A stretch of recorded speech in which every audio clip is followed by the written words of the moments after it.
You know, I get asked a lot about how expensive is van life and how affordable is it, on a month-to-month basis. Today, I kind of wanted to answer some of those questions for you and kind of tell you about how much it costed me in the beginning and how much it kind of cost me month to month. So let's get into it. So first thing I want to do is talk about the first initial cost that you're going to experience if van life is something that you are looking to start, or if you're kind of laying out the groundwork and getting your plans all together. The first major expense that you're going to have is going to be your van, your vehicle, whatever it is you're going to be converting into a camper or an RV, whether you are in a minivan or if you're in a small ProMaster City or Sprinter van. That's going to be your major purchase. So depending on which vehicle you choose is obviously going to affect how much you spend in the beginning. For me, I knew that I wanted a minivan. I didn't want anything super big. I really wanted something that was functional that I could also use as a day-to-day vehicle. I didn't want anything super big. I didn't want a lot of fancy things. So minivan for me was something that I knew that I wanted right from the get-go. A little bit about my van, Bobby, who I've affectionately named. It's a 2015 Dodge Grand Caravan. It is a great vehicle. I chose it for several reasons. But one of the main reasons was because of the stowaway seating. The back seats are able to fold up, kind of collapse into themselves, and then fold down into the floor. But it's also great too, if I remove those seats, I'm left with some extra storage area, which was really important to me. I know a lot of other minivans, you can remove the seats, but there's often a metal track that is left behind that you have to remove, and I really didn't want to do that. I kind of just wanted to have seats that folded right down into the floor, and I didn't have to worry about them. So if you're not able to buy your van or your vehicle outright, you're obviously going to have a monthly car payment involved, your mortgage, if you will. So that's also going to factor into how much you're going to be spending month to month, along with your first initial expense. So your next big expense when you are first starting out is going to be how you build your van out. Whether you want something simple like I did, or you want something complex, which is what a lot of people like to do, especially if they're doing something for long periods of time, or they're really doing, full-time van life. It's ultimately up to you. But for me, I wanted something rather simple. It's functional, and it has worked out great for me. But I know for some other people, to have some of those creature comforts, have plumbing, have water, have a heating system, a cooling system, to have a solar panel system, to charge your batteries, have a refrigerator, things like that. That's really important to some of you. And you have to factor that into how you're going to do your build. And of course, those things are going to affect how much money you spend in the beginning. But for me, I kept it pretty simple. And my build cost me less than, I'd say, about $700. It really wasn't much. I'm going to do a more in-depth video of how I built out my van, because I've done a van tour video, but I've never done a van build. So I'm going to be doing that at some point. But anyway, to give an exact number for how much you're going to spend in the beginning with the van and with your build and all that kind of stuff, I really can't, because it varies from van lifer to van lifer. So, there's a lot of variations in the beginning of what type of vehicle you want and how you want to build it out. The third thing for me, before I started my journey, was I really wanted to, again, going back to what I said earlier, was make my van as roadworthy as possible before I got onto the road. Meaning, I spent a lot of time at the mechanic trying to get little things that I could just kind of take off my radar for a little bit. So things like I got all new tires, 4 brand new tires. I got a new battery. I got my spark plugs replaced. I had some engine issues in the beginning. Luckily, I had a warranty that I purchased with the van. It came with the van price, so that was kind of covered under the warranty, but that was all fixed.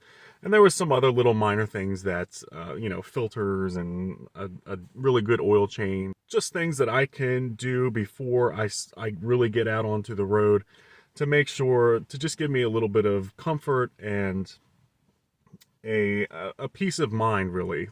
Things that I probably won't have to worry about, and just get them done and out of the way before you start doing van life full time.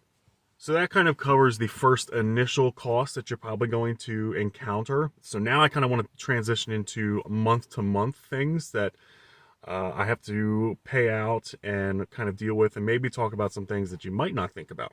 So I don't think this is going to be any surprise to anybody, but obviously your first major expense month to month is going to be gas, your fuel, whatever you put into your vehicle to make it run.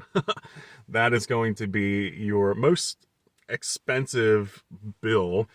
It kind of depends on how much you drive. So obviously if you're driving less than, say, I don't know, maybe 1,000 miles a month, your gas bill probably isn't going to be that much. If you're driving around 5,000 miles a month, it's going to be a little bit more. And it also ranges from state to state. Some states have very expensive gas prices, while some other states have very cheap gas prices. Depends on how much your vehicle holds, how great your gas mileage is. But typically for each month, I was paying around $1,200 to $1,300, which isn't terrible. Again, it depends on what state you're in. It depends on how much you are driving. It depends on how much you are using your air conditioner or your heater or your defrost, or if you're in an area where, you have a lot of inclines, when you're in a mountainous area, when you're really pushing your engine a lot. It really, there's a lot of different variables. So from month to month, I was spending about $1,200 to $1,300. Your next biggest expense for the month is probably going to be food. Whether or not you like to eat out more or whether you like to cook in more, it's really up to you as an individual. But that's definitely an expense that you're going to have, whether you have food in the van or you're eating out more. I would say on average for me, for a month, I was probably spending close to $450, maybe $500 a month just on food. Again, if you like to cook for yourself more, if you like to keep more food in your van, it's probably going to be a little bit cheaper. For me, I like to eat out. So number 3, as far as an expense, is going to be your car insurance. Depending on what company you use and how much coverage you get is obviously going to change how much you spend per month. I use a company called Root Insurance. I'm not sponsored, but they are a digital car insurance company out of Ohio. Basically, the idea is you download their app, and it basically tracks how you drive for about 2 weeks, and then it spits out a quote for you. It's very, very cheap. I used to have Progressive Insurance, and I switched to Root about 6 years ago, and I'm super, super happy. But it's a really great company. It's very easy to use. The app is very easy to use, and I love it. But I spend about $80 a month for car insurance. That's full coverage, full liability, full everything. So it's really worked out great for me. It's a great company. I'll put their name under my face here. But again, another expense that you have to think about. So a fun expense that you're going to have is obviously attractions that you see, national parks that you visit, museums, concerts, all that kind of stuff that is fun to do. But those little things do add up after time. Depending on how much of a attraction person you are, is obviously going to affect how much money you spend per month. For me, I love museums. I like learning about history. I like visiting odd and weird places that unfortunately I often have to pay to get into. So that does add up depending on where you visit and how often. I'm always going to stand by, I highly recommend that people get the National Parks Pass. It's $80 for the year. It is a lifesaver, especially if you are going to be visiting multiple national parks. Not all national parks collect a fee. Some are free. But there are quite a few that are very popular that do collect a fee. And just having that Parks Pass is just really, really nice. It's $80. It lasts you for a whole entire year. It's just, I can't say enough about it. I really recommend that everybody gets one if you are planning on visiting several national parks. So that kind of helps with that expense as well. But yeah, if you're an attraction-loving person like me, you kind of have to factor that into how much you're going to be spending in a month as well. During the time where I was heavily traveling, I was unemployed, so I didn't have access to medical insurance. So I had to buy that on my own. I'm not at that age where I can tap into Social Security and Medicare and all that kind of stuff. So I had to pay for that stuff outright. You really want to have some good catastrophic insurance. And I know that that's scary to think about, but it's a good thing to think about. So I was able to get a really good policy. And for me, each month that worked out to about $120 out of my pocket. I would definitely recommend shopping early for a decent health care plan, because it's just really important to have, and you never know when you may need it. So, lodging for me is definitely an expense that I had. It wasn't something that I did regularly. I would say out of each month, I would try to stay in at least one night at a hotel once or twice a month. So, kind of factor that into an expense as well. Whether that be, I tried to find cheaper hotels so I wasn't completely blowing my budget, but $60, $70 a night for a hotel just to get out, take a break, take a shower, relax, unwind, and, then get back into the van.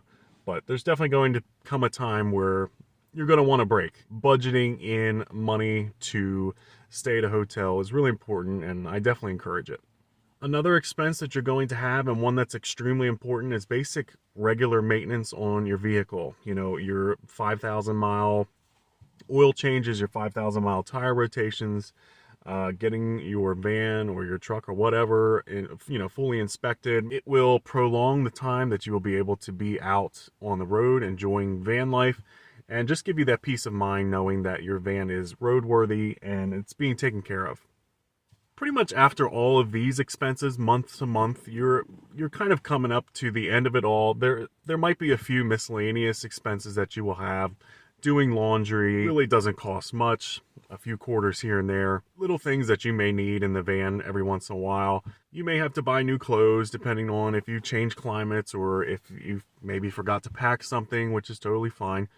You may need a heavier coat, you may need cooler weather clothes, you may need warmer weather clothes. There's different little things. A good average is somewhere in between $1,000 and $1,500 a month for everything that you need: food, lodging, gas, insurances, miscellaneous things that you may need to buy, vehicle maintenance, all that kind of stuff. So I would definitely say that it's a pretty affordable way to travel. It's definitely an affordable way to live, and you can adjust month to month. Obviously, you can do a month where you don't eat out as much and you cook more in the van, or you kind of spend a month in one area where you're not traveling as much, so you're not spending as much money on gas.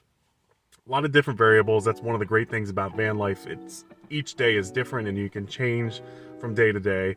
So it really depends on who you are as a person, how much you like to do, how much you like to travel, and what your expectations are when it comes to van life and how much you want to get out of it. So again, hopefully this answers some of your questions. If you have questions that I didn't answer, please feel free to leave a comment. I love interacting with people that watch my videos. Again, thank you for all of my new subscribers and my faithful subscribers that have been watching me since the beginning. I am so appreciative and so grateful that I have so many of you watching and listening to what I have to say. It's humbling, honestly. But yeah, I'm gonna go ahead and end this video here. Leave me a comment if you have a question for me, and I will see you all down the road very, very soon. Take care.